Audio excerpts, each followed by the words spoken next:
A fourth grade teacher in Tennessee who's accused of going after one of her former students is pregnant with the alleged victim's child, according to a tape recording of a phone call. On September 8th, Alyssa McCommon, age 38, of Covington, was arrested and charged with going after a 12-year-old boy and inappropriately contacting another boy by playing video games with them and communicating with them on social media. The mother of two was released on a $25,000 bond provided that she refrained from having any contact with the alleged victim or any other minor besides her own children. She pled not guilty. On September 28th, she was rearrested after allegedly stalking and harassing an alleged victim. And police stated that a claim that she told the boy via a text that he would regret going to authorities. On Tuesday, during a bond revocation hearing in General Sessions Court, prosecutors presented a bombshell when they played a tape of a phone call they claimed McCommon made to the alleged victim, suggesting that she was pregnant and that he is the father of the child. During the hearing, Detective Tony Doss testified that McCommon reached out to the alleged victim via a text on September 26, 2 days before she was rearrested. McCommon allegedly told the alleged victim in a text, quote, "I have to tell you something that is serious and huge that deals with you." Quote, "This was a mistake. This is my burden," she wrote. "Oh my God, delete this number. Please don't get in trouble." The alleged victim and his mother reported the exchange to police, who then arranged for the phone conversation between the alleged victim and McCommon to be recorded. Quote, "What do you mean last year?" McCommon allegedly stated to the alleged victim in a portion of the call prosecutors played in court. "You know good and well you were with me in August.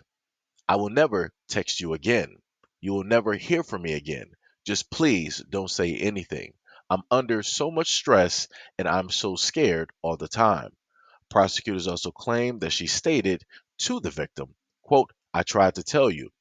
When it comes out looking like you, we don't have to talk anymore. Just please, God, tell me you're not going to say anything. I'll never speak to you again.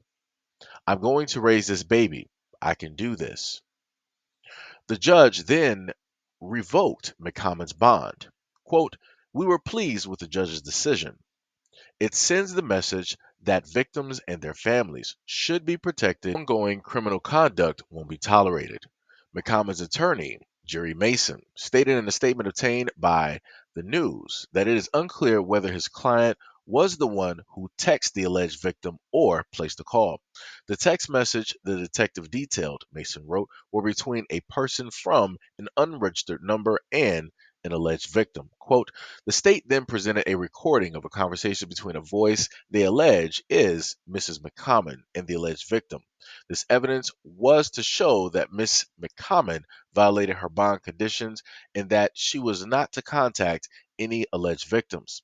Mason also stated that police have not been able to locate the unregistered phone from which the text messages and calls were made. The only proof presented that the voice on the call was Miss McCommon's was that detectives' claims that it sounded the same as when we heard Miss McCommon speak around 5 or so weeks ago. This is very limited proof as to who the speaker actually was. Mason then stated in a statement that he made a motion on the record requesting a mental evaluation for McCommon and a continuance on the hearing pending the results of the evaluation. The judge granted the request for a mental evaluation but denied the request for the hearing to be continued. Quote, "Clearly, these new allegations, coupled with the existing charges, are very serious. We ask that the public be patient as well. We all seek justice in this case." On September 28th, 2 days after the alleged call, police arrested the former teacher at Charge Academy at her house and charged her with aggravated stalking, harassment, coercion of a witness. And 2 days earlier, the CPD Criminal Investigation Division received information that McCommon allegedly used a previously unknown phone number and initiated additional contact with the alleged victim. Quote, "The evidence indicates that McCommon texted the victim using a specific code word known to the juvenile as a code word McCommon used previously, utilized to confirm that the juvenile was alone, often before sending nude photographs on Snapchat. After using the code word September 28th, the evidence indicated that McCommon sent multiple text messages to the victim indicating he would regret doing this. McCommon, using the same number, also allegedly admitted to the encounter with the minor. On August 24th, McCommon, who taught English language arts and social studies at Charger Academy, was suspended from her position when a parent came forward with the allegations.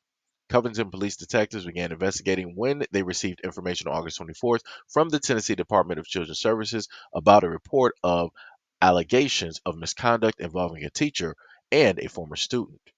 McCommon is scheduled to return to court November 27th for a preliminary hearing. Now, the most interesting thing about this is that when I look directly at the photo of McCommon, you see a male directly outside of the door, right? You see police, you see three officers arresting her, and you see another woman there who is more than likely a detective. I want to say that McCommon is more than likely married. She has a pretty, nice, large home. She probably had the good life. But for whatever reason, McCommon felt that her marriage and her kids were not enough. She felt that the man that her husband is was not enough. So she needed the help or the love of somebody younger. So she decided to go directly after one, if not two, of her students. And she did that by way of Snapchat, which is the apps that some kids out here use. And she also did that by way of using games. This grown woman who was a teacher, who was a mother of two, who was married, who was a teacher, who lives the life, I had to repeat that again. She decided to go out on a limb and go after a fourth grade student. One of the ones that she is supposed to protect, one of the ones that she's supposed to instill uh, values and knowledge directly into to help prepare them directly for the world. But I guess that McCommon wanted to teach these kids a different way. She wanted to prepare them for the world a different way, only a way of which a woman would be able to do. So now you have these kids who are corrupted. Now you have these kids who are active before they're actually supposed to be active. Now their whole mental and their mind frame and their outlook on their peers is vastly different. Now, whenever they happen to look at a adult woman or they look at another female teacher, now their mind towards them is drastically different. How they're going to go about things is drastically different. How it is that they may specifically associate themselves with those teachers is going to be drastically different as well. This is a whole different turn of events, of which I'm pretty sure that no parent imagined would ever happen to their children, or would even want to happen to their children or anybody else's child, for that matter. And, hopefully a message will get sent sooner rather than later, because as every single day progresses, every single week, every single month, every single year, more and more teachers are having these types of engagements and conversations with somebody's child directly out here. And every single day that we sit idly by, no type of laws, no type of regulations have been put in place in order to specifically protect the students that need all the protection in the world.